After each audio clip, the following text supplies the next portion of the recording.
Hey there, everyone. Welcome into another episode of the Fantasy Pros Football Podcast. I'm your host, Dan Harris. You can find me on Twitter at DanHarris80. It is Friday, which means we're going to be breaking down every game from this weekend, but we're going to start, as we always do, by talking to Dr. David Chao. You can find him on Twitter at ProFootballDoc and at his great website, ProFootballDoc.com. Dr. Chao, thanks for fitting us in. As always, how are you? I'm doing well. Yourself? I'm doing just fine.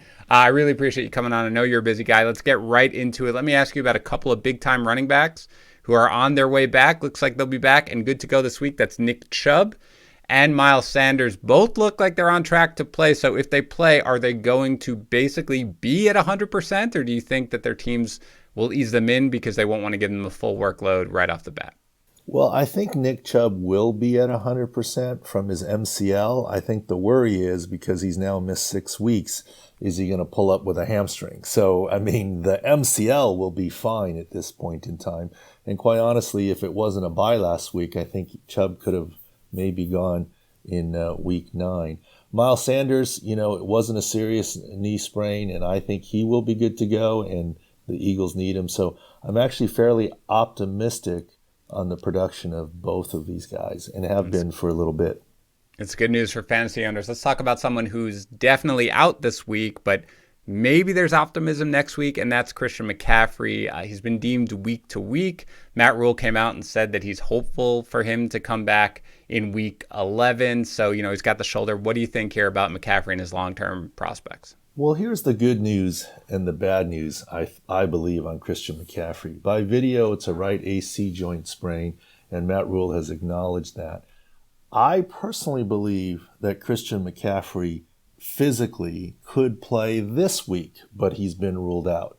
And let me explain. I'm not calling Christian McCaffrey soft. I'm sure he'd be willing to play and have an injection and play through.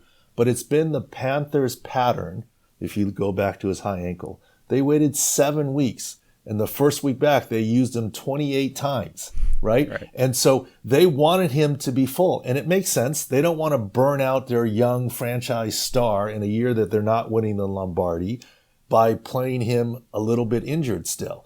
So I think that's the pattern on the shoulder. If they were in playoff contention, they would play him, but I think they're just saving him. So that's good, but the bad news is, I'm not so sure that week 11 that he'll be 100% on that shoulder. And so I'm a little bit doubtful right now as we sit here today that he will be back week 11. I think week 12 is more the target for Christian McCaffrey. So a little bit of good and a little bit of bad news. It's just the way teams handle things. And this isn't criticism. This is observation. Yep. No, absolutely. Of course, teams handle things different way, and certainly the Panthers situation plays into how they're going to play with McCaffrey. But let's talk about another running back who hopefully will be back at some point soon, and that's Austin Ekeler, who teased everyone with a, quote, "my time draws near" tweet yesterday. Everybody got really excited, but realistically, when do you think that fantasy managers can expect to see Ekeler back on the field? Well, I don't know if you recall, Dan, but for some that follow, or you can go back to the ProFootballDoc.com website, week 4, when Nick Chubb was injured and Austin Ekeler was injured, Ekeler was given a 4 to 6 week timeline, and Chubb was given a 6-week timeline. I said to everybody, Chubb comes back before Ekeler.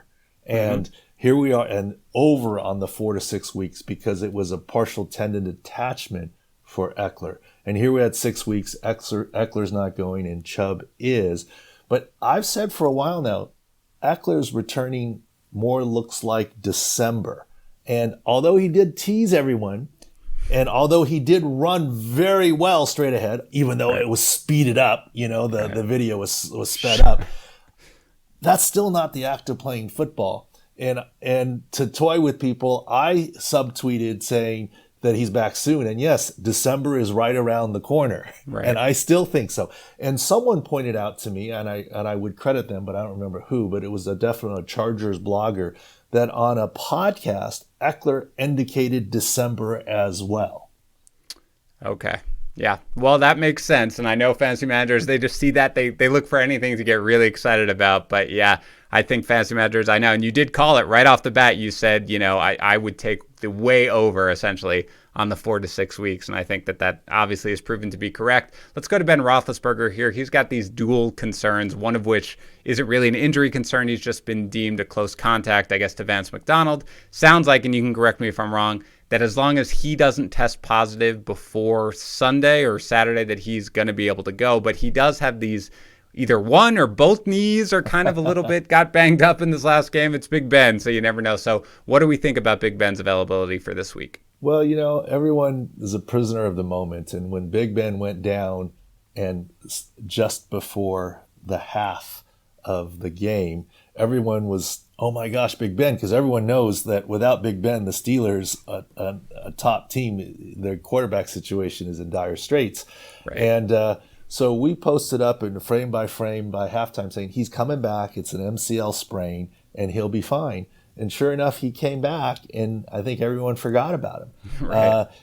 Facetiously in our command center, there's 7 or 8 of us here. We were pulling up the replay, and one of the guys says, "What's it? What is it? What is it?" I'm like, "Well, let me look at it first, right?" And then I facetiously said, "I know how this story ends, though. This is Big Ben. He's going to limp around. He's not going to come out of the game. There's a drive left before halftime. They were on offense. He's going to finish the drive. They're going to score a touchdown. And then he's going to limp off into the locker room. Twitter's going to break. And then sure enough, he's going to come back for the second half of the game." Now, I'm just saying, I've seen this movie before with Big Ben. He's tough and he plays through. And sure enough, he did. And then everyone forgot about his knee. His knee still hurt. The good and bad news about the COVID is you're right. He's going to come off assuming he doesn't test positive. And the COVID will have had no effect on him. And here's why. He wasn't practicing this week anyways with his team. Maybe his presence in the building would have been different. But with his MCL sprain on his lead knee, he will be able to play with tape and or a brace. He's not going to be a big running threat, but he kind of has dialed that back anyways. And so the absence from practice for COVID is a non-issue because he would have missed practice anyway. So, yeah. And that's kind of why for the bettors out there, I said, when the Sunday night it was Bengals plus 10. I said, well, if you like the Bengals, take the 10 because it's going down. And as of my last check, it was at FanDuel, it was 6.5 for the Steelers. And you watch, this is going to climb back up across the 7. So market timing if you're in a legal wagering state. Yeah. By the way, I will give you that plug because that is, I host a Betting Pros NFL podcast, and that is something where your Twitter feed, you are giving that sort of injury analysis and sort of line prediction. So again, at Pro Football Doc, it's a very good follow if you are in a legal gambling state and you like to partake in those endeavors. Let's finish up here by talking about a few running backs who are dealing with foot, ankle injuries. First one is Joe Mixon. Mixon, as we tape this, has not officially been ruled out this week, but I am expecting him not to play. He did individual drills. They're coming off a bye too, and this is 4 weeks or something at this point for something that we all poo-pooed and saw him dancing on the sideline and thought he'd be fine. And he returned to individual drills on Wednesday and then did not practice Thursday, did not practice today. Do you have any idea? I mean, how bad can this foot sprain be, and what's going on here? Well, certainly foot sprains can be bad, but Dan, you're very kind to me and give me lots of credit when I'm right and clairvoyant on things. This one, I don't know, and call a spade a spade. Look, I saw him dancing. We saw him return to the same game. I thought he wouldn't miss a game, and now he's missed several, and now I don't think he's close. So there's something doesn't make sense here. I can't tell you what it is because I haven't seen any good video or conclusive anything on it. But you're right. I don't think he's playing this week either. And of course, I don't think the Bengals felt it was going to be this long either. Otherwise, they would have put him on injured reserve and used the spot. And they haven't. They've carried him. So there's something going on. This is one where I'm looking at you, Dan, going, I know about as much as you do on this one. And that's not a negative. Is all you can do is study the practice reports and see where it's at. Because clearly I don't have any real insight on this one. Well, you're not alone because I legitimately cannot find any single thing about this, especially coming off the bye. It's a pretty big shock here that he was not able to practice. So hopefully the Bengals will at least give us a little more word on his outlook. But yeah, I don't expect him to suit up. And probably by the time you're listening to this, he's probably already been ruled out. So let's talk about Chris Carson, also dealing with a foot sprain. Things sound a little more optimistic on him. Of course, it's Pete Carroll, so it's always going to sound optimistic. But it sounds like maybe he has a chance to play this weekend. What do you think generally about his progress, if he might play this weekend, and if not, when we can see him? As you said, it's Pete Carroll, and we've talked for a couple of weeks now. This game time decision for Chris Carson wasn't real. He wasn't ready to go. The only thing that I'm changing this week of the 4 running backs in terms of health and availability, I had it as DJ Dallas, and that was true for the first 2 weeks. Then Homer, then Chris Carson, then Carlos Hyde. Now, obviously, Carson and Hyde have not played.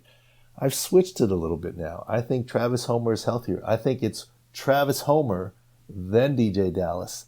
And guess who's third? I think third is Carlos Hyde. Really? Fourth is Chris Carson. I don't think Hyde or Carson are playing this week. But I think, that's the way I've reordered them based on information, based on Pete Carroll's the one who said, well, I think Hyde's ahead of Carson, even though he was optimistic on Carson. He's the one who made me change the order. Look, he may be optimistic on both the guys, but he's the one who says Hyde's ahead of Carson. So that's where I have changed that a little bit.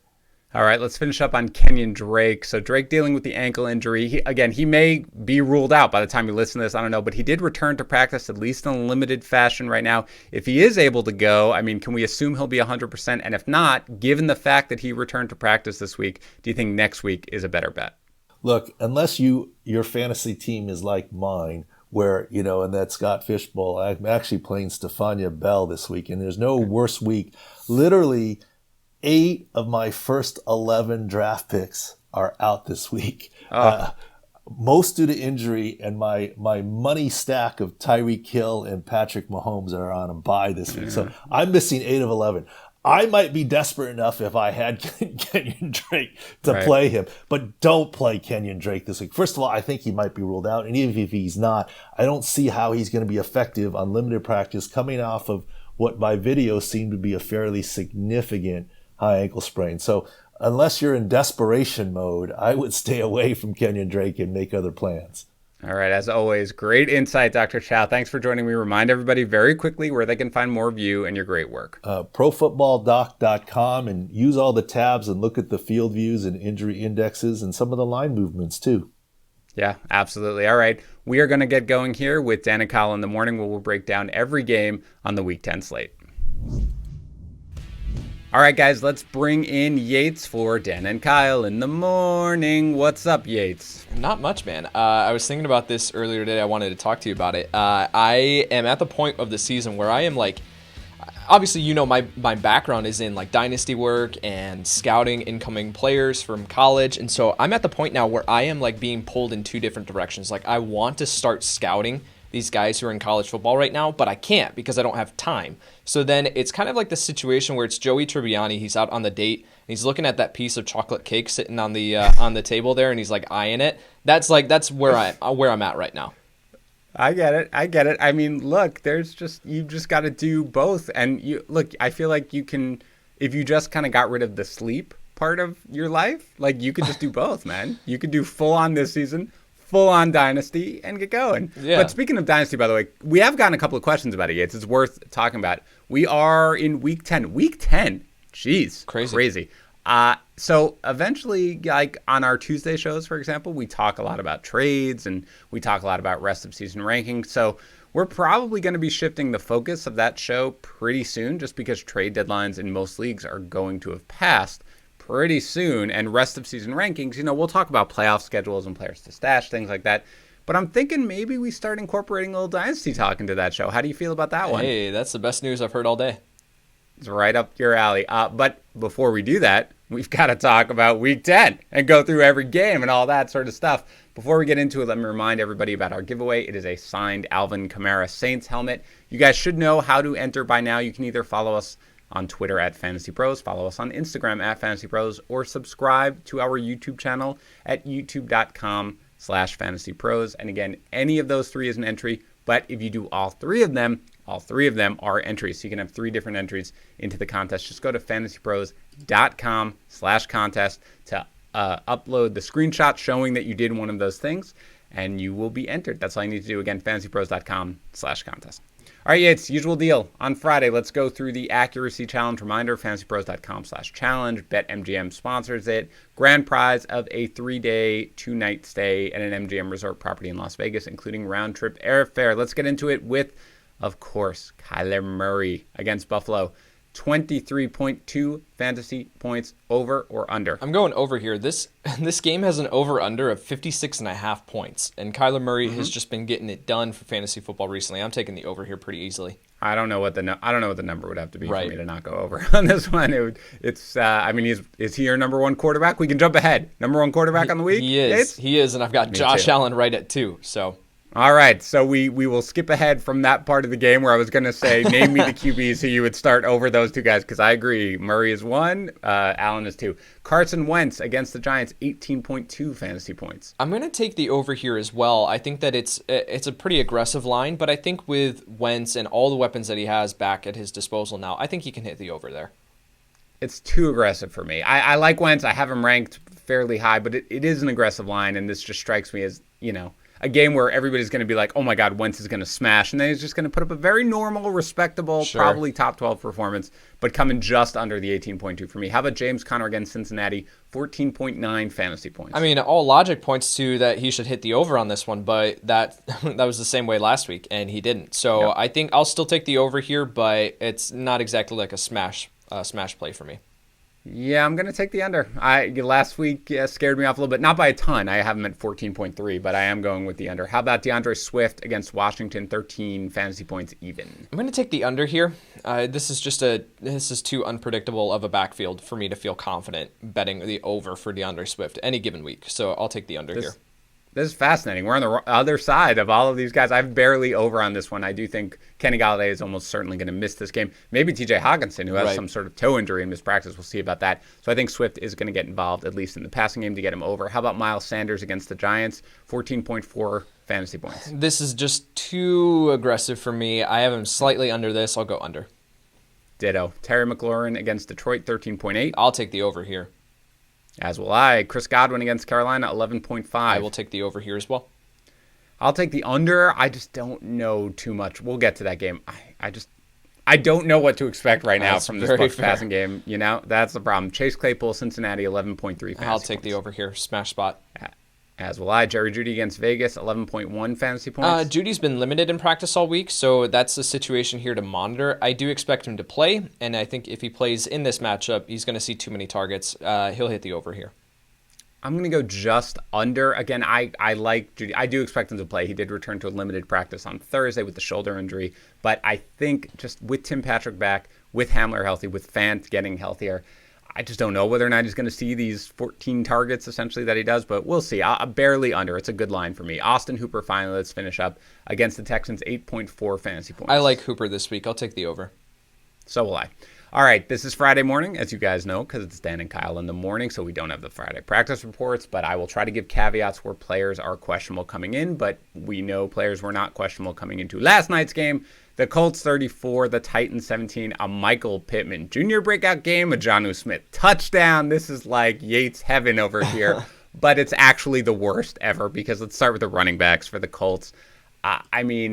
Look, it looked like a Jonathan Taylor game out of the gate. I feel like every game looks like a Jonathan Taylor game out of the gate, and then he just sees 17 snaps, 7 for 12 on the ground, does catch 2 passes for 25 yards. Jordan Wilkins game? No, 8 for 28 on the ground. It's actually the Nyheim Hines game, 12 for 70 and a touchdown on the ground, 6 targets, 5 catches, and 45 yards through the air with the other touchdown. Such a good schedule for running backs. Yeah, it's such a good schedule, but are you ever going to feel comfortable starting any Colts running back going forward? Nope, because this is what Nyheim Hines does. Let me clarify what Frank Reich does, right? He plays the hot hand here, and so he's going to, when Nyheim Hines is performing as well as he does, or as well as he did last night, then he's going to continue to plug him into the game, and that's just something that we can't rely on because we've seen Nyheim Hines blow up for some big performances this year, and then just go back to 5 to 7 touches a week, so the predictability here is just not in this. It's not in this backfield. We can't rely on this backfield for any sort of proven fantasy production each week. So this is just one of the situations where, it's kind of like Baltimore, right? We talk about Baltimore with all 3 running backs healthy. who are you going to feel confident starting each week? They're just going to cannibalize each other. I think Hines is probably the best bet moving forward, but man, it's just gross. Yeah. You can't start anybody in this backfield. And if people are going to go crazy on Hines, there's no way, because next week he's going to get 4 touches for 3 yards, right, and we're going to be like, oh, God, we should have seen that coming. But I agree. I've been sort of saying, I'll buy low on Taylor because they know this. No more. None of this. I mean, I roster Taylor in one league. I'm probably going to hold him, but if I wouldn't argue with someone if they said they were dropping him. Right. What about you? I'm kind of in that same range right now, where I would hold him at the bottom of my bench if I can, but if I absolutely need to pick someone up, I'm fine dropping Taylor. The schedule is just so favorable. I know it is. If Hines got injured or Wilkins got injured or something changes, I'd probably want to hold him, but I won't argue. Well, you've talked about this all season. It's so frustrating the way that they're using him. You saw last night 2 amazing runs right in a row for Jonathan Taylor. He meets Amani Hooker in the open field, blows him backwards about 3 yards, picks up and then does the same thing to Malcolm Butler the next play. Picks up that was going to be a 1-yard gain. He turns it into a 3-yard gain because he just lowered his shoulder and picked up the additional yardage. And then Nyheim Hines comes in and he scores the touchdown. So it worked from their game plan perspective. But yet this is you need to allow him to get into a rhythm, and they're just not doing that. And the problem with this one, again, is that, how can you argue with what they did? Right, because it worked. Hines was great, and they exploded in the second half. So, it's different than when I argued last week that, okay, you went to Wilkins and you did nothing, so why not go to Hines? No, it's just, forget it. I hate this situation. But I do like Michael Pittman Jr., who 8 targets, 7 catches, 101 yards. He also got a carry for 21 yards. So, look, you liked him coming into the year. He, of course, got hurt. So how do you view him rest of season? Yeah, I love Michael Pittman Jr. Since him, coming out of college, out of USC. And I felt that this is one of the reasons why I was down on T.Y. Hilton all season long, was because of looking at the talent level here with Michael Pittman Jr. and the skill set in this offense. I felt like he could make an impact right away. So Michael Pittman Jr. is he's now moving forward. He's going to be a low-end wide receiver 3 for me, high-end flex play in my rest of season rankings, but the arrow is pointing up for sure. All right, let's go to the Titans. Derrick Henry doesn't find the end zone. Instead, that's down to Foreman. But Henry has 19 for 103, plus 1 catch for 6 yards. A.J. Brown drops what would have been a really long touchdown right off the bat. Not a great game for him at all. 4 targets, 1 catch for 21 yards. No worries here about Brown, right? Just an off game? Yeah, just an off game. And like you mentioned, if he had been able to that was a weird bobble. It felt like that should have been brought in about 3 times as he was bobbling that catch down the sideline, but didn't happen. If that play did connect, he would have had a monstrous game. Yeah. How about Jonnu Smith? I mean, he gets the rushing touchdown, and he has 6 targets. That's good. Just 2 catches, though, for 14 yards. How do you feel about Jonnu going forward? Yeah, it was a great play call down at the goal line, because what they do, the Titans offense, you watch it, and you just continuously see Jonnu Smith put in motion, almost every single play.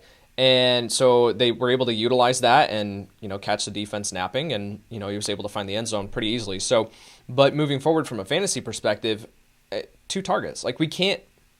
We can't rely on Jonnu Smith as anything more than a touchdown-dependent high-end tight end 2 right now. If he's not seeing the target totals, we can all sit here and pound the table and say, target Jonnu Smith. What are you doing? He's one of the most talented tight ends in the NFL.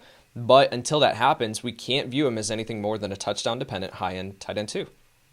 All right. How about Corey Davis here? I mean, he had, obviously a sad situation with his brother passing away, of course. He plays well here. He sees the targets. Again, really, other than last week, he's basically kind of been a reliable half PPR, full PPR format type of guy. So are you willing to start Corey Davis for the most part going forward? Yeah, I said on the podcast on Wednesday saying, don't overreact to Corey Davis putting up 0 for 0 against a really, really good pass defense. I said, you can start him this week. He's a flex play, but you can start him. So moving forward, he's going to have more potential in those plus matchups, right? Where Tannehill, we can kind of foresee Tannehill going off, and that's where you can plug in Corey Davis as more than a flex play. But yeah, you absolutely need to just keep Corey Davis on your roster and plug him into your lineup as a flex play every single week. That does have upside in those plus matchups. All right, let's get to this weekend's games. Let's start with the Texans visiting the Browns. A couple things here. One, legitimately, as we started recording, there was a report, there was a positive case somewhere within the Browns organization. We don't know anything about it yet. We're going to assume that that game is going to go on as scheduled. It's going to be one of the wind games here. So, not quite as bad as that 1 week where everything was crazy, but there is going to be some wind concerns here. So factor that into the passing game. But let's start with the running game here. I'm going to assume David Johnson is out. He had the concussion. There was a report by Schefter or whoever it was, or Rappaport, that said that he's likely going to miss. It's a concussion. You don't know. You had Allen Robinson the other week, doubtful, and then he managed to play. But assuming that David Johnson is out, where do you think you're going to rank Duke Johnson? Probably around RB 15. Depending on the other options. I don't know about you, but my running back rankings right now are just like, I have no idea what to do. There are so many situations, like we'll talk about them, but so many situations that those running back rankings are going to shift dramatically by the time we get to game time. So I think looking at Duke Johnson, he'll probably be in that RB 13, RB 15 range, somewhere in there. But yeah, you can fire him up as a high-end RB 2. Yeah, right now I'm ranking Duke because I'm assuming that David is not going to play. And if David plays, of course, you start him with the same thing. But I have Duke at 17 right now. But that's going to, go a little bit up and down. But he is somebody who you're definitely starting. And revenge game, never forget revenge game narrative. Cleveland cannot stop wide receivers. So even with the wind, both Fuller and Cooks are locked in starts for you, right? Absolutely. And even with the wind, Deshaun Watson also, obvious start? Yep. Yeah, because of his rushing upside too. Yep. Okay, for the Browns, it seems like Nick Chubb's probably going to get back to work here, right? Yep. If he is, you're throwing him right into the fire. Oh, absolutely. Right? I've got Nick Chubb. I am assuming that he's going to be back, and I've got Nick Chubb as a top 10 option. Yeah, right now I'm 6th, so I'm fully buying into the fact. And again, with the wind, I do think that they're going to run, and of course against Houston, you and I could be the starting running back and probably have a decent game. So what do you do with Hunt here, though, if Chubb comes back? Are you willing to start him as an RB2? Yep, as an RB2. So he's not a top 12 option for me, but yet he can be a high-end RB2 because of his work in the passing game. If you're assuming that there's going to be some win concerns here, excuse me, if you're assuming that there's going to be some win concerns here, then you're going to be keeping the ball towards the line of scrimmage, which means some more dump-offs for Kareem Hunt. Let him create after the catch. So, yeah, I like Kareem Hunt in this game, and especially, too, because of the matchup. How about Jarvis Landry here? I mean, he saw, 11 targets in their last game before the bye. How do you rank him? Yeah, I've got Jarvis Landry right now at wide receiver 31 on the week, so I think you can absolutely plug him in as a wide receiver 3. Again, the wind might bump him down a couple of spots, but I really don't want to overreact a ton to weather unless it's like a hurricane or something like that, right? Like, yes. He might bump down a couple of spots, but you still start him as a low-end wide receiver 3. Yeah, that's exactly where I have him at 30. You're not going back to the Rashard Higgins well, though, right? No, not as anything more than a flex play that you're hoping finds the end zone in this one. Fire up Austin Hooper? Yeah, I've got Austin Hooper at tight end 8, I think, on the week. So, yeah, you absolutely plug in Austin Hooper his first game back.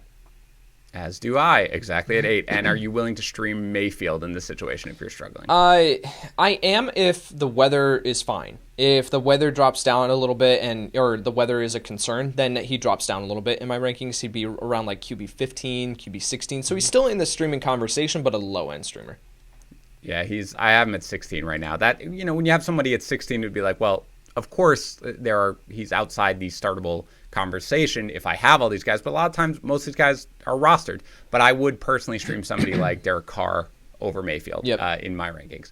Washington visiting the Lions. It sounds like Antonio Gibson's okay. I know he missed practice earlier in the week with the shoulder, I believe. Yep. But sounds like he's going to be fine. And assuming that he is, you are starting both him and Terry McLaurin without hesitation. Oh, yeah. The Lions, right? Absolutely. Against the Lions, you fire up both of these guys. I've got Antonio Gibson at 10 in my running back rankings this week, and then I've got McLaurin as, I think, at 7. I'm pulling that up right now. So, yeah, you at 6, excuse me. So you absolutely fire up both these guys. I do have McLaurin at 7, and I have Gibson at 12, so we are right there. So assuming Gibson plays, are you willing to start J.D. McKissic? I am. With Alex Smith at quarterback, I think that you're looking at some safe target volume here for J.D. McKissic out of the backfield. This is a game, too, where Washington is the Vegas implied point totals. They're underdogs in this game. So they're protected to trail, and that means that you could be looking at some passing volume here for J.D. McKissic. So I've got him at 23 right now in my half PPR running back rankings. I think you can plug him into your lineup.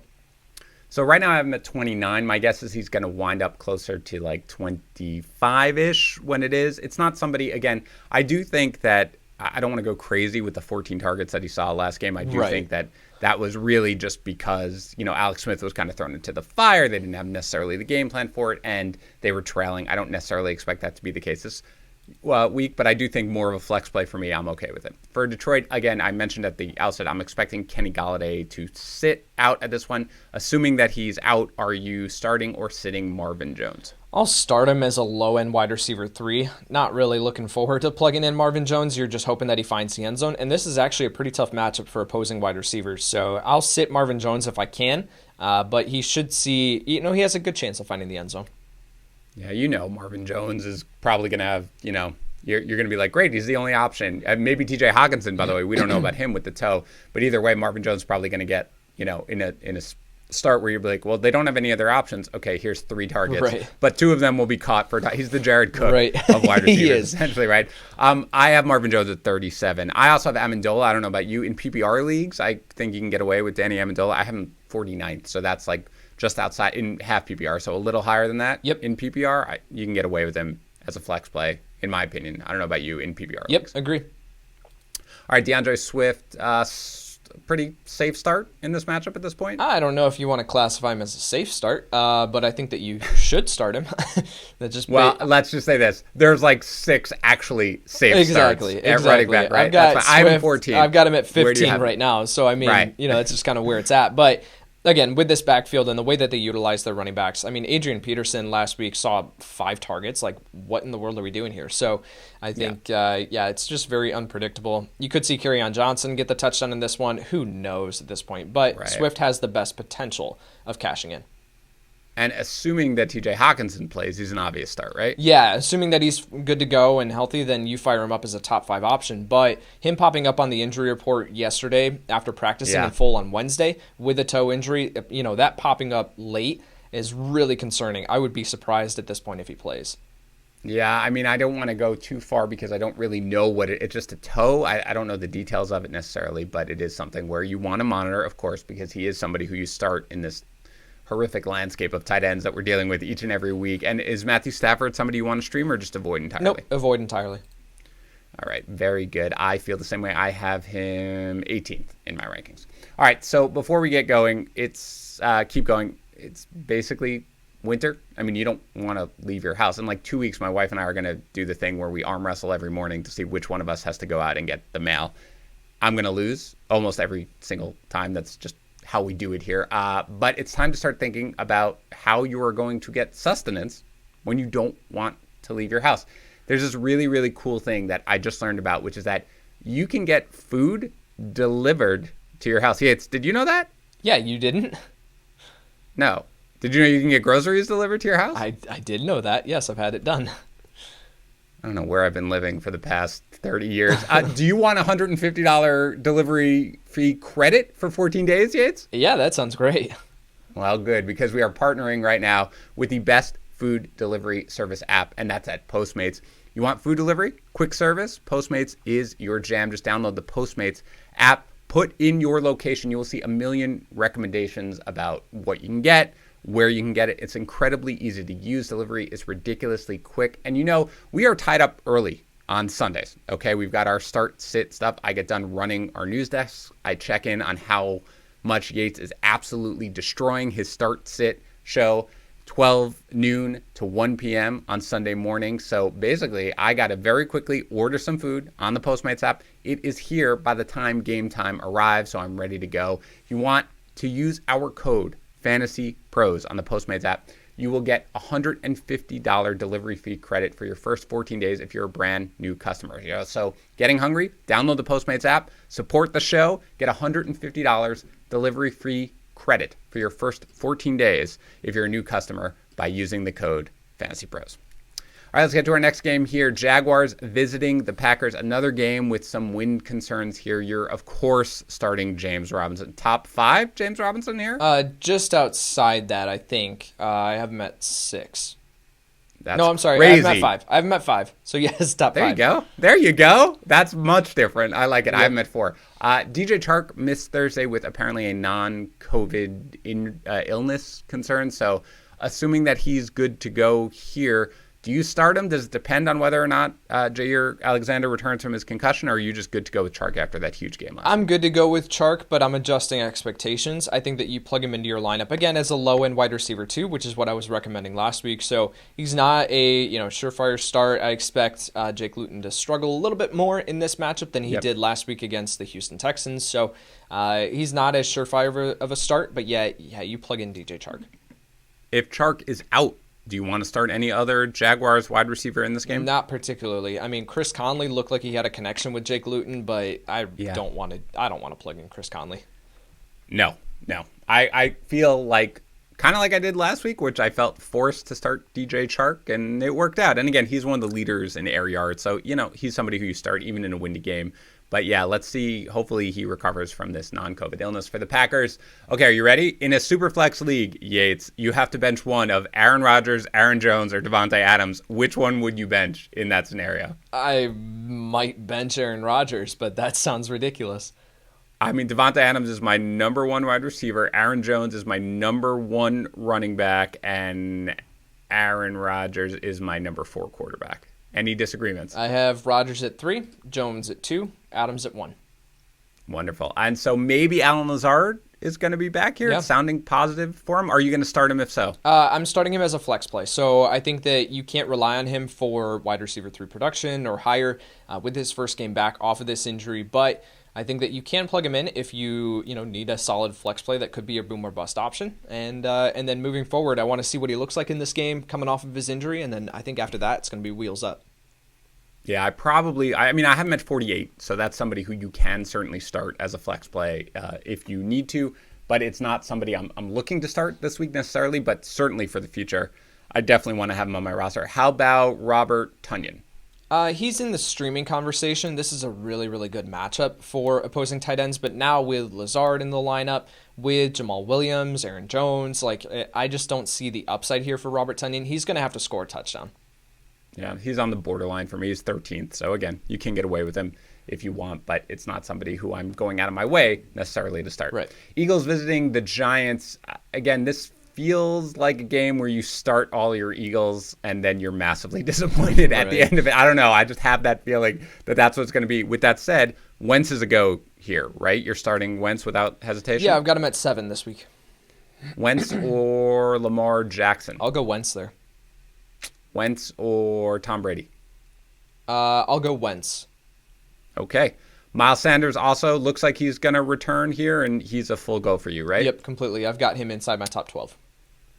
Sanders or James Conner? I have Conner at 8. I have Sanders at 9. Okay, that's the range then. And you are starting Travis Fulgham in this one? I am, but I'm downgrading him slightly because we just don't know. I was writing up this game earlier, and we just don't know what the alignment's going to look like with Alshon Jeffrey. Right. He's going to be back in this game, as most likely. Who knows at this point? He could practice all week and then come out. Oh wait, he's not going to play. So, but assuming that Alshon Jeffrey's back in the lineup, okay, what does the lineup look like? Is it Alshon Jeffrey and Travis Fulgham on the outside, and then Jalen Reagor in the slot? Is it Travis Fulgham moves into the slot? That hasn't happened. Just what is it going to look like? Sure. Are we going to see Greg Ward in the slot and Alshon Jeffrey not even play? So there's a lot of things that are up in the air right now with this offense. Yep. So I'm downgrading Fulgham slightly just because of those unknowns, but he's still someone that I'm looking to start. I have him at 26, so he's still someone that you can start. I'm at 24. I feel the exact same way. This is, I'm not as excited about Fulgham as I was before, Alshon Jeffrey coming back. And it's not the greatest. It could be a bad matchup for Fulgham. We don't really know exactly how it's going to line up. Right. So you're not starting Alshon Jeffrey, though, if he plays, right? Nope. What about Reagor, though? This is kind of, we were excited about Reagor on the waiver wire show. How do you feel about him in this one? Yeah, I've got him at 42 right now, and I don't know how to feel about that. I feel like he should be higher in my rankings, but again, with all the uncertainty there, I have a hard time moving him up above some of these other guys. So I think with Jalen Reagor, if you want he's a great flex play because he has the boom potential, but yet comes with a ton of uncertainty. Yeah, I feel almost exactly the same way you do. I'm at 46, and I want to move him higher, but I just don't feel confident enough to do so. How about Dallas Goedert here? Smash start for you? Definitely getting in your lineup? Yeah, for sure. I've got Goedert I've got him at 3 now. He was at 5. Goedert or Mark Andrews? Goedert. Ooh, I like it. Okay, I still have Goddard slightly behind Andrews, but it's right in the range where we're talking about. Yeah, you fire him up right now without Zach Ertz, even with Alshon Jeffrey back. It's the time. Should be a good game for Goddard. For the Giants, Devonta Freeman had a minor setback here with his ankle. Sounds like he may play. So just break down how you feel about the Giants running game. If Devonta Freeman does play, are you starting anybody? If he doesn't play, are you starting anybody? I mean, if Devonta Freeman plays, I'll plug him into my lineup as a high-end RB3. But just with the ankle concerns, we have no idea what he's going to look like, and it's a tougher matchup. So not really looking forward to playing him. If he sits, I really do not want to play any of these guys. Wayne Gallman is like a desperation bye-week fill-in option that you can plug in as a mid-range RB3 that you're just hoping finds the end zone. But you're going to see Alfred Morris factor in. You're going to see Dion Lewis factor in. So, and take away some of those touches, Wayne Gallman needs to find the end zone. Tough matchup. I don't think that he does. Funny, I would prefer it starting a Giants running back if Freeman sat. Like if Freeman plays, I think Gallman is going to factor in more than Morris would take away from what he would do if Freeman were out. So if Freeman's out, I feel like I'd be okay with Gallman as a low-end flex. But if Freeman is in, I think I'm just avoiding the entire thing. I don't really want to start a Giants running back anyway. Right. But I don't want to start Freeman because I can't imagine he's just going to come in and get the full load or anything like that. How about a Giants wide receiver? Are you starting any Giants wide receiver in this game? Sterling Shepard's been dealing with, he's been banged up all week. But I think he's, everything that I've read is that he's expected to play. So you can plug him into your lineup if you need a floor option, like just a safe wide receiver 3 who you know is going to get targets. Outside of that, I'm sitting Darius Slayton if I can. Yeah, we've been yelled at about our Darius Slayton rankings. So don't worry, person who yelled at us. I have him 46th right now, so stop yelling. Yates, remember last week when I told you I needed help because I had Evan Ingram ranked as my 10th tight end? He's 5th for me this week. So I really need help, and I need you to talk me down off this one. Where is Ingram in your ranking? He's 5th for me, too. Oh, man. This is just where we are right now. This is the bizarro world universe. I don't see how you get away from him. No, not in this matchup. I mean, he's been seeing a ton of targets in this offense, and then you look at the matchup against the Philadelphia Eagles, who are currently the 4th easiest matchup for opposing tight ends. They're allowing the 4th most fantasy points to the tight end position. Yeah. So you just plug in Evan Ingram. Evan Ingram or Dallas Goedert? You said Goddard was 3, Goddard though, right? 1 spot above, or 2 spots, excuse me. Yep. All right, right now I have Ingram 1 spot ahead of Goddard, but they're both top 6 options. Bucks visiting the Panthers. Angry Tom Brady alert. Where do you have him ranked in your quarterback rankings? I have Brady still as a top 10 option. I have him at 8 right now, so I'm expecting a bounce back, please. But I think, that in this matchup, he, with all the weapons, normally I think I would have him ranked higher. But because baking in what we saw last week, he's a little bit further down in my rankings. Yeah, for the sake of your Scott Fishbowl team, let's hope he bounces back. So I have him at 9 as well, so I expect it. So, look, let's take all the wide receivers together here because you basically got 6 guys who you can get away with starting. So why don't you just rank all the wide receivers for me in this game? You don't have to give their numbers, but just put them in order if you want. I'll go Chris Godwin, Mike Evans, Antonio Brown. And then okay, but I meant all. Yeah, I meant all rank. Robbie Anderson above Chris Godwin, Mike Evans, Curtis Samuel, DJ Moore, Antonio Brown. So Antonio Brown is your last and Robbie Anderson is your first. Correct. Okay, that's where I have it as well. And again, Anderson for me, they're all, Antonio Brown is my last. Where does he rank in your rankings? 39. Okay, so legitimately all these guys are starters, right? Yep. For this week, essentially. I mean, Brown is more of a flex, but you can start all of these guys, correct? Correct. Okay, so I have Anderson, Moore, Godwin, Evans, Samuel, Antonio Brown with really not all that much between them. I mean, Anderson starts at 16, Brown ends it at 36, but you can start all of them in this game and get away with it. Are you willing to dip your toes in the absolutely disgustingly gross water that is called the Bucks running back situation? Are you willing to go anywhere near them in this matchup? In this matchup, yes. And I'll go Leonard Fournette because he brings a safe enough floor with his work in the receiving game. So I've got Fournette at 16 right now. Speaks more to the running back landscape than it does Leonard Fournette. And then I've got Ronald Jones at 25. So we saw last week, like before they got boat raced, that Ronald Jones was the starter. Like he came out, got the first carry, like looked like he was going to be involved in this offense. So, and then of course you saw Leonard Fournette get the majority of the snaps after that because they were in catch-up mode. So Man, I'm not super excited, but yet based on the running back landscape and some of the other guys, I'll start Leonard Fournette in this matchup against the Carolina Panthers run defense. Yeah, I mean, I teased, but Fournette is 20th and Jones is 25th for me. So completely agree. It's gross, but running backs are gross, and I look forward to attending the Ronald Jones, Jonathan Taylor support group where they're like, wait, I got the first carry. I did okay with it. Why am I out now? But that'll be a fun one. Anyway, are you starting with a tough matchup, by the way? Even with the tough matchup, Christian McCaffrey out here, you're still starting Mike Davis, yeah, right? Mike Davis is a high-end RB2. Yep, I agree with that one. How about Gronk at this point? I mean, there are a lot of mouths to feed. Are you still okay starting Gronk? I am still okay starting Gronk. I've got him sandwiched between Dallas Goedert and Evan Ingram at 4 this week. Oh, wow. Okay, I'm not quite there with him. I'm at 9 just because, again, I'm a little concerned about how much volume there's going to be and with how many pass catchers there are. I have him at 9, though. Again, that's a start for a tight end, but not quite as high. Would you rather start Austin Hooper or Rob Gronkowski? I have Austin Hooper one spot ahead of Rob Gronkowski. So I have them projected almost identically. So I would be fine with either one. But I do have Hooper slightly ahead of Rob Gronkowski. But that's a very good comparison. Nice job, Yates. Broncos visiting the Raiders. Are you starting either Denver running back in this matchup with Las Vegas? I really don't want to, but then you look at the matchup and you're like, okay, well, Melvin Gordon maybe. He's a touchdown dependent high-end RB3 this week for me. Just because, again, in the matchup, you can score on the ground against Las Vegas. So Gordon should be the goal line back. He should get those touches. I think that he has an excellent chance of finding the end zone. But outside of that, man, I really don't want to rely on this backfield. I have Lindsey just a little bit lower. He's going to need to break away a long play to be able to finish inside the top 24 running backs. But he's someone that you can plug in if you're in need of a running back. We definitely need to talk to our shop and get a shirt that's like, I really don't want to start him, but yeah, of course I'm starting him because that's basically what the running back landscape is. I agree. Melvin Gordon is 22 right now and Phillip Lindsay's 26. You can probably get away with either one of them, but I don't actually want to start either one of them if I can. How about the wide receivers? They're all getting targets. The Raiders don't get a lot of pressure. It's a high total. So are you starting these wide receivers? And if so, who's your favorite? Yeah, I'll start Jerry Jeudy. As the main favorite here, as the main receiving option. And then I think it would go Tim Patrick just because I think he has an excellent chance of finding the end zone in this one.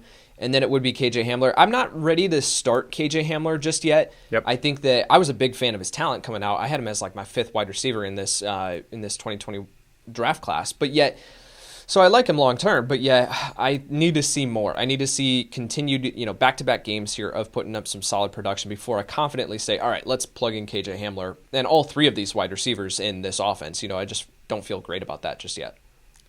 Yeah, so where is Jeudy actually in your rankings? That's a good question. I have him at 28. Okay. Yeah, he's 33 for me. Part of my worry with Jeudy is just that the first half of each of the last 2 games, he did nothing, right? Like he didn't get many targets. He didn't get many catches. He didn't have many yards. And then in second half, when they're in crazy behind mode, It's just throw, and then Jeudy gets involved. They look better when Jeudy gets involved because he's incredible. So hopefully they get that going right out of the way. But I don't want to have to rely on the fact that they're going to fall behind crazy for Jeudy to go there. He's still a wide receiver 3 for me, but I'm a little concerned about it. Really quick, there is some safe volume here, though. I think with this passing attack, you talk about the projected game script, and I totally agree, but you look at the past 3 weeks, 40 total pass attempts, 41 total pass attempts, 48. Yep. So there's enough volume here to support all 3 of these wide receivers.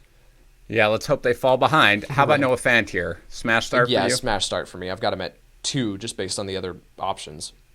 Ditto, man. You got no George Kittle. You got no Travis Kelce. Right. You got Noah Fant at number 2 behind the number 1 tight end, who is, of course, that's leading for you. Darren Waller. Darren Waller in the same game. That was my segue. That's a bad job by me. Bad hosting by me. That's okay. That's okay. I was going for the same game. Okay, so Waller is your top tight end, of course, and Jacobs top 10 back in this one? Top 10. Tougher matchup, but I think he's going to see enough volume.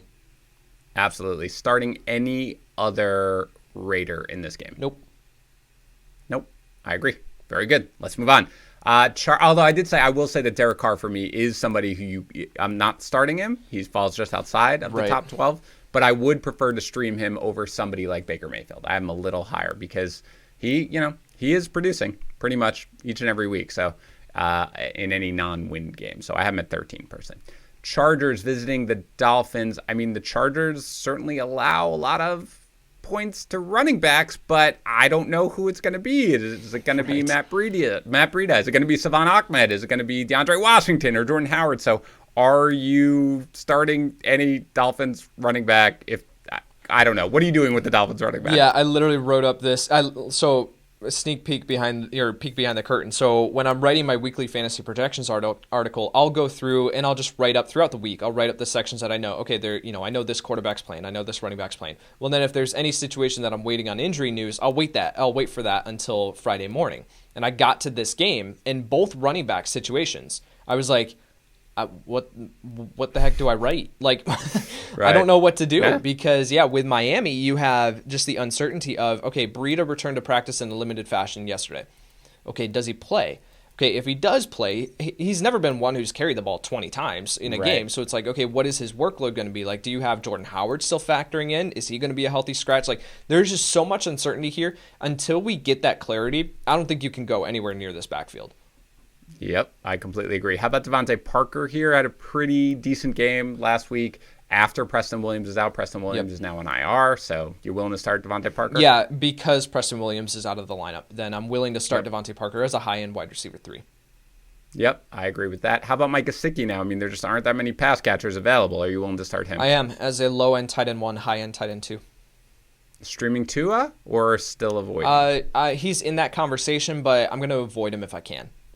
Yeah, I'm at 14, so I'm probably a little, and I was on our waiver wire show, I'm a little more excited about Tua, I think, than you are. But again, just outside of the startable conversation. For me, for the Chargers, I mean, I assume Justin Jackson's going to miss this game because he hasn't practiced all week. So I'm just assuming that he is.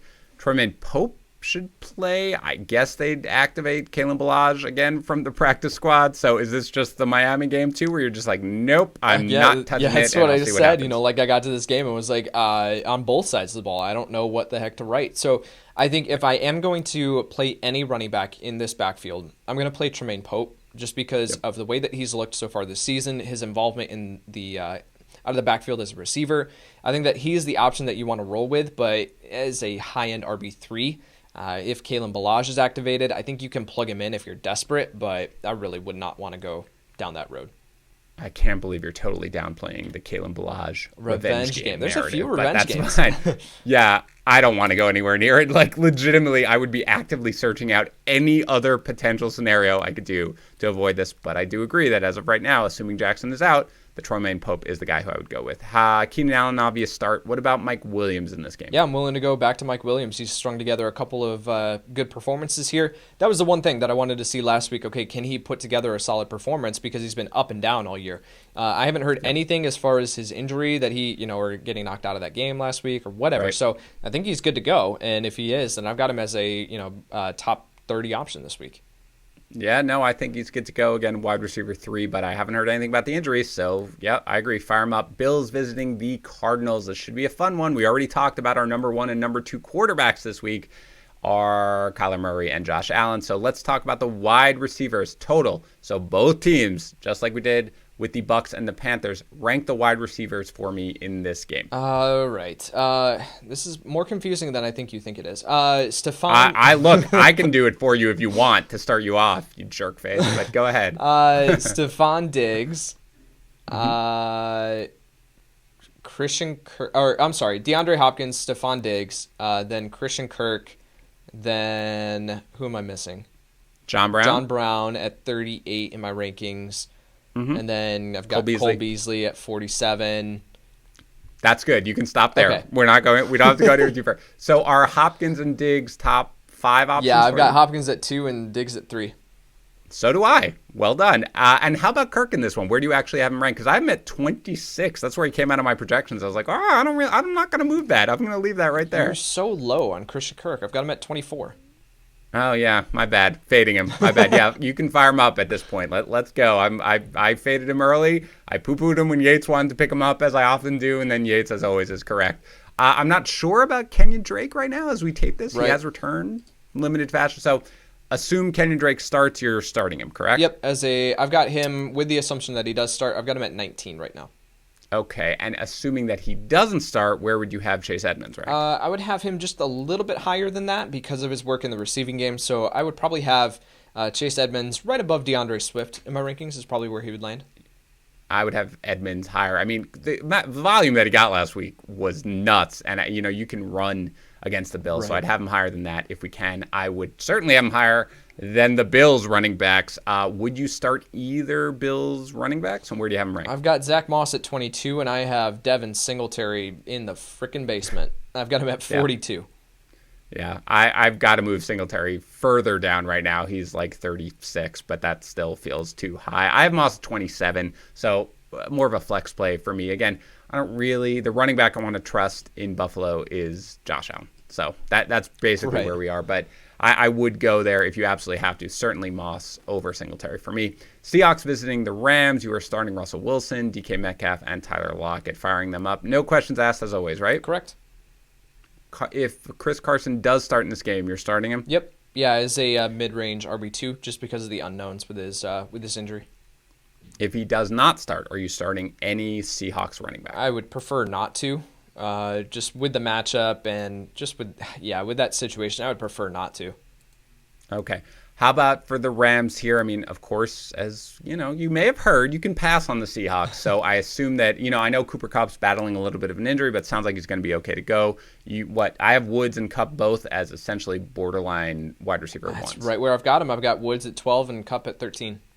That's exactly where I have them as well. Henderson does look like, after he missed practice early in the week, he does look like he's going to be a go here. So are you starting him in what's kind of a tough matchup against the Seahawks? Yeah, I think that if I'm looking at the comparison here of Darrell Henderson to like DeAndre Swift, I have more confidence in Darrell Henderson. So I just moved Darrell Henderson up in my rankings to 15 and then Swift down to 16. So I'll start Henderson in this one. Yeah, they're not far off. I have more confidence in Swift, but I have Henderson at 19, so I feel okay about that. How about Jared Goff? You willing to stream him in this solid matchup? Yeah, Tags is a big fan of him this week, and I mean, how could you not? I think he had him as his start of the week, and I commended him on that because saying for fantasy managers, the last time that we saw Jared Goff on the field, threw the ball 61 times and had 2 interceptions and 2 fumbles that were both lost. So the concern or the confidence level in Jared Goff not going to be there, but yet in this matchup you start your opposing quarterbacks and you start your opposing wide receivers against the Seattle Seahawks. Yeah, I have him at 11. So again, it's something where I'm starting him, but it is Jared Goff, so I'm not going crazy. Me like he's my number 4 quarterback on the week. He's still 11, but he is a starter for me. Any tight end that you're willing to start in this game, or let's move on? No, let's move on. I agree. 49ers visiting the Saints. You're starting Alvin Kamara, of course. You're starting Michael Thomas, of course. But, people ask about Michael Thomas because, again, he's always been questionable. Then he didn't have a huge game last week. So where's Michael Thomas in your wide receiver rankings this week? He's at 9 right now. I could make the case for him to move down slightly and maybe put someone like Robert Woods or Cooper Kupp above him. But it's Michael Thomas. I think we just confidently plug him into our lineup and, we move forward. That was a weird game all around last week, so I'm not going to read too much into it. His first game coming back off of his injury, I think you just move forward with plugging Michael Thomas into your lineup.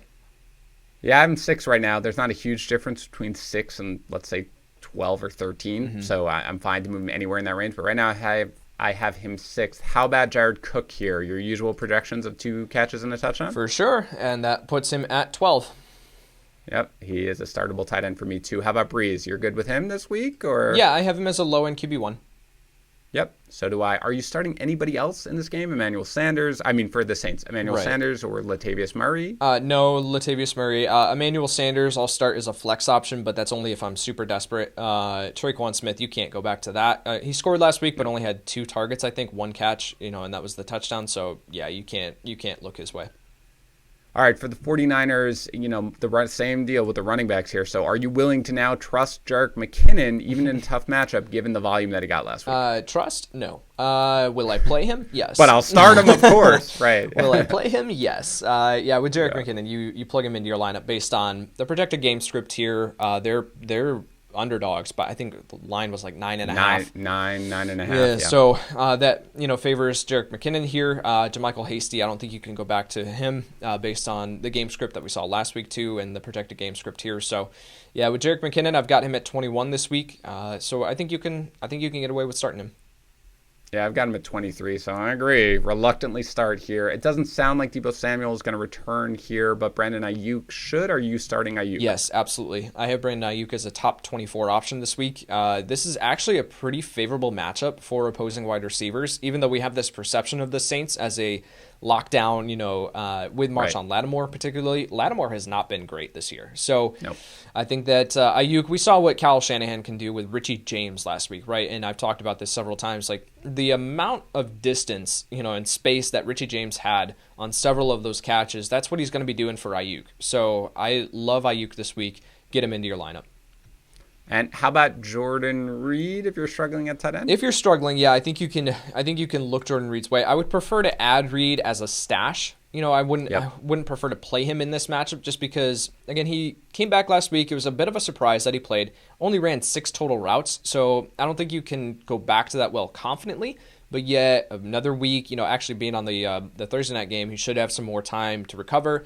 And I think that you can plug him into your lineup if you absolutely need to. But yet at the same time, I prefer to wait one more week. All right, let's go to the Bengals visiting the Steelers. We're going to do all the wide receivers together again. Here's what I'll do. I will give you my rankings of them to give you a little time, and so you know the universe of players we're talking about, okay? For the Bengals and the Steelers, my number one option, and these guys are so close, but I want to do this. I have Boyd at 17, Claypool at 19, Deontay Johnson at 20, Juju Smith-Schuster at 21. So legitimately, the 3 Steelers wide receivers are back to back to back in my rankings.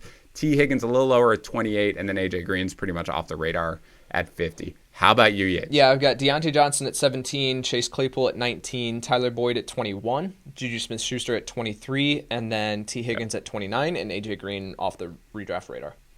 All right, so we're basically right there. We're going to get a lot of start-sit questions about all these guys. You basically start all of them except Green, and if you have to choose between them, it's just kind of flip a coin at this point because they're all basically right there. Assuming that Ben Roethlisberger plays, he's on the COVID list because of the close contact with Vance McDonald. But as of right now, like Matthew Stafford, we're assuming that he gets cleared. So if he does, are you starting Roethlisberger in this matchup? Yeah, well, it's not only the COVID, the COVID reserve list. It's the fact that he left that game last week and injuries to both knees, I think, was the diagnosis there. So I haven't. But he Roethlisbergered it. Yep. I mean, he played through it. He couldn't move, but he played through it. Yeah, this dude is like it's merely a flesh wound. With Ben, I think that you absolutely plug him into your lineup in this game. We could see the game script go to James Conner just having a monstrous game, but I think that with the receiving weapons here, you start Big Ben as a top 10 option. How about Burrow? Also, I cannot believe that. I think I'm assuming that's what you were doing was making a Monty Python reference. I did. And if so, I've never been more proud to be your coworker. Well, hold on, because I haven't seen the movie. It doesn't matter. It doesn't matter. You made a Monty Python reference. I've never been more proud. Joe Burrow, please. What do you got? I've got Joe Burrow at 13 this week. So I'm a little bit more confident in Joe Burrow than ECR. ECR had him down at 17 or 18 last time I checked. So I think that you can plug in Burrow. I outside of that Baltimore game, he's gone up against some tough matchups here and has actually succeeded in all of them. And when you look at the weakness here of the Pittsburgh Steelers defense, it's to opposing wide receivers from a fantasy perspective. So when you look at the strengths of the Bengals offense with T. Higgins, Tyler Boyd, A.J. Green too, just taking away attention, or demanding attention. I think that lends itself to Joe Burrow actually having a pretty solid game here. All right, so you're starting Connor. We already talked about that. Joe Mixon, again, very questionable. It doesn't sound, frankly, like he's going to play. So he did individual drills on Wednesday and then didn't practice on Thursday. Right? So it looks like he had a little bit of a setback here. I wouldn't expect him to play.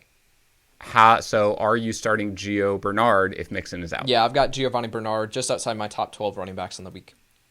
Yeah, you gotta go. He produces every time he's out, so go ahead. And are you starting Eric Ebron here? It's a good matchup. Yeah, I've got Ebron at 6. You talk about a great matchup. This is one of the best in fantasy football.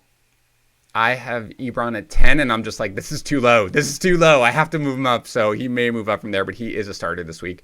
For sure. Ravens visiting the Patriots. Are you starting any New England Patriot in this matchup?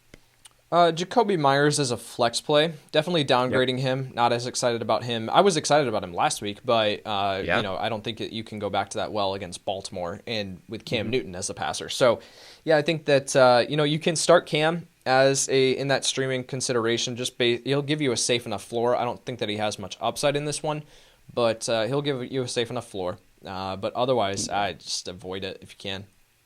Yeah, Myers is the closest for me, and I have him 39th, and I don't even feel good about it Yep. at wide receiver. Yep. So I'm not looking to do anything with the Patriots in this game. For the Ravens, you're still starting Lamar Jackson?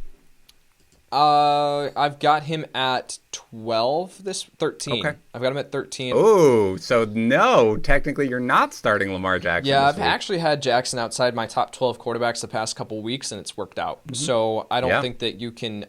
So talk about the game plan here with New England from a defensive perspective. What they can do is, assuming that Stephon Gilmore plays, that's a question right now. I don't think that he's questionable for this game right now. So if he plays, they can simply just say, okay, you take away Marquise Brown. You can take care of him all by yourself. Then, from a linebacker perspective or safeties, we double team Mark Andrews, and we we put a spy on Lamar Jackson, and we say beat us, right? Like just beat us as a passer, Lamar Jackson. That's their recipe for success in this game. And if that's the case, then they can shut down Lamar Jackson as a passer, and so he's going to have to get it done with his legs, which he hasn't been doing so far this year. So, as far as like the big blow up performances, so I'm not looking to start Lamar Jackson if I can avoid it. I talked about this in our Betting Pros NFL podcast about this game, and I was just, after watching Joe Flacco torch the defense, I just have less faith in the ability to sort of be like, well, you know what Belichick can do with this defense. And again, Gilmore was out, so we'll see whether or not Gilmore is going to play in this one. But I will say that I have finally done it and finally ranked Hollywood Brown low enough where I don't have to recommend him as a start because I've been trying to do that. I have him 41st this week. Where do you have him, Yates? I have him in that range. I think I have him at 38. Okay. And you're still starting Mark Andrews, even with, the concerns here that they're going to double team him and given his lack of production? I've dropped him down. I mean, he's at 8 right now. And I can make the case that he could move down to 9 and I would play Austin Hooper over him. Yep. I get it. But you are still starting him. He's in that range. Yep. And for the running backs, it looked like Mark Ingram's going to return here. Then he didn't practice on Thursday after practicing in a limited fashion on Wednesday. So let's say if Mark Ingram is out of this game, are you starting any Ravens running back? J.K. Dobbins would be the one that I would go with, but I'm not excited about it. Gus Edwards would probably be in that same range, but a little bit further down, just not. They would be both high-end RB3s for me. And if Mark Ingram does play in this game, are you starting any Ravens running back? Nope. Yep. That is the correct answer. Last game, Vikings visiting your Bears on Monday Night Football. I love it. If Dave Montgomery can't go again, he's got the concussion. He hasn't been practicing, but I have not heard it. There haven't been quite as much pessimistic stuff coming out as like there has been about David Johnson, where it sounds like he definitely won't play. He has the extra day to recover. So assuming David Montgomery, though, can go, you're starting him in this matchup, right? This is a low-end RB2.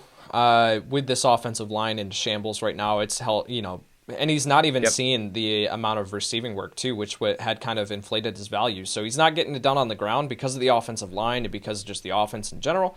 Then he's not seeing targets out of the backfield anymore. So I don't think that you can rely on him as anything more than he'll probably be at like RB20 in my rankings. And what if he can't go? Are you starting Ryan? No. His tag's gone. Yeah. Ryan Null will probably be in that same range of like a J.K. Dobbins or Gus Edwards, like just based on pure volume. Another thing that we have to consider too is Lamar Miller's been sitting on the Bears practice squad this entire time. Correct. So we could see him elevated and get some work here. But if that's the case, then you don't go anywhere near this backfield. I agree. Just avoid if Montgomery can't go here. And Allen Robinson, you're still starting like you are each and every week. What about the other receivers in Chicago, Mooney or Anthony Miller? Yeah, I think you can plug him in as flex plays.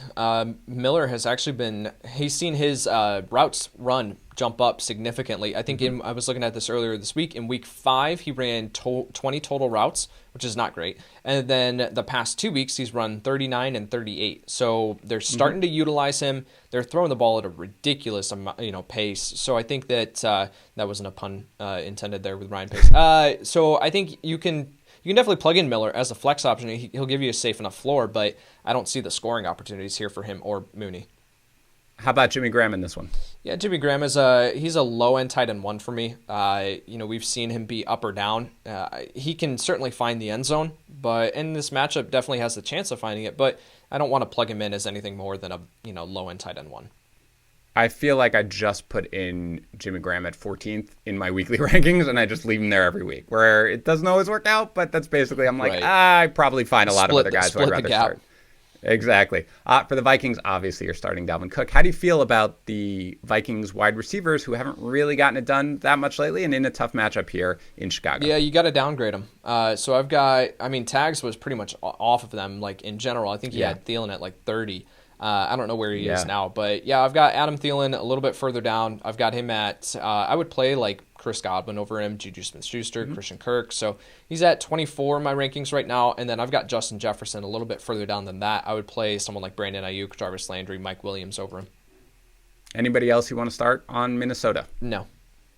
Great. Then that is it for Dan and Kyle in the morning. Thanks to everybody for tuning in. Thanks to Postmates for the sponsorship, the great deal. Remind everyone, check out Postmates, their app. You can go to it on your app store. It's the best place to go if you want food delivery with quick service. New customers can get $150 delivery fee credit for your first 14 days. If you're a brand new customer, use our code FantasyPros. Reminder that you can check out all of our Start Sit stuff on our YouTube channel, youtube.com/FantasyPros on Sunday morning, or on our Instagram. I will do that, a Start Sit Instagram live from 10 a.m. to 11 a.m. Eastern on Sunday morning at the Fantasy Pros account. Other than that, we will be back doing our next podcast on Sunday night, doing the Sunday night recap. I'll talk to you then. Thank you for tuning into the Fantasy Pros YouTube channel. Don't forget to tell us what you think in the comments section below. And while you're there, don't forget to hit the like and subscribe buttons so you can stay up to date on all of our future content.